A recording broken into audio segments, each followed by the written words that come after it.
টি-20 বিশ্বকাপে সুপার 8-এ নিজেদের প্রথম ম্যাচে অস্ট্রেলিয়ার কাছে হেরে গেছে বাংলাদেশ। বিপরীতে আফগানিস্তানের বিপক্ষে 47 রানের জয়ে সুপার 8-এ যাত্রা করেছে ভারত।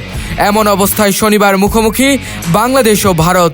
ওয়ালটন ফ্রিজ কিনে অনেকের মতো আপনিও হয়ে যেতে পারেন মিলেনিয়াল। সেরা পণ্যের সেরা অফার। আজ বাংলাদেশের জন্য আশার ব্যাপার হচ্ছে এই আসরে রান করতে যেন ভুলে গেছেন বিরাট কোহলি। 4 ম্যাচ খেলে একবারও ছুঁতে পারেননি 30। ব্যাট হাতে দুর্দান্ত একটি আইপিএল কাটিয়ে আসার পর বিশ্বমঞ্চে তার এমন পড়তি ফর্ম নিয়ে চারদিকে চলছে আলোচনা সমালোচনা। তবে দুর্ভাবনার কিছু দেখছেন না ব্রায়ান লারা। সবাইকে ধৈর্য ধরার আহ্বান জানিয়েছেন ক্যারিবিয়ান ব্যাটিং গ্রেট। তার বিশ্বাস খুব দ্রুতই রানে ফিরবেন ভারতের তারকা ব্যাটসম্যান। আসরে এখন পর্যন্ত 4 ইনিংসে কোহলির রান মাত্র 29। 3 বার আউট হয়েছেন 2 অঙ্ক ছোঁয়ার আগে। নিউ ইয়র্কের ব্যাটিং দুরূহ উইকেটে গ্রুপ পর্বে তার 3 ইনিংস ছিল যথাক্রমে 1, 4 ও 0। অনেকে ধারণা করছিলেন ওয়েস্ট ইন্ডিজের মাটিতে হয়তো বড় ইনিংসের দেখা পাবেন তিনি। তবে বৃহস্পতিবার বার্বাডোজের মন্থর উইকেটে আফগানিস্তানের বিপক্ষে সুপার 8-এর ম্যাচে তিনি 24 রান করতে খেলেন 24 বল।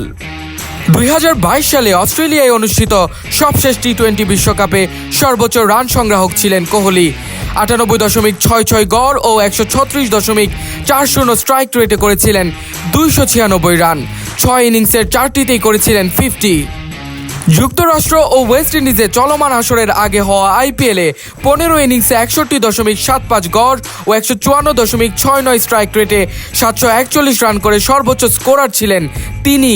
সেখান থেকে বিশ্বকাপে এসে তার রান না পাওয়াটা তাই বাড়তি আলোচনার খোরাক জোগাচ্ছে। তবে কোহলির পাশেই দাঁড়ালেন লারা। স্টার স্পোর্টসের আলোচনায় সাবেক ক্যারিবিয়ান ব্যাটসম্যান বললেন, আফগানিস্তানের বিপক্ষে আধা ঘন্টার বেশি সময় উইকেটে থাকাটা আত্মবিশ্বাস বাড়াবে 35 বছর বয়সী কোহলির। সুপার 8-এ নিজেদের শেষ ম্যাচে সোমবার সেন্ট লুসিয়ায় অস্ট্রেলিয়ার বিপক্ষে খেলবে রোহিত শর্মার দল। আর নাজমুল হোসেন শান্তর দল আফগানিস্তানের বিপক্ষে মাঠে নামবে 25 জুন মঙ্গলবার।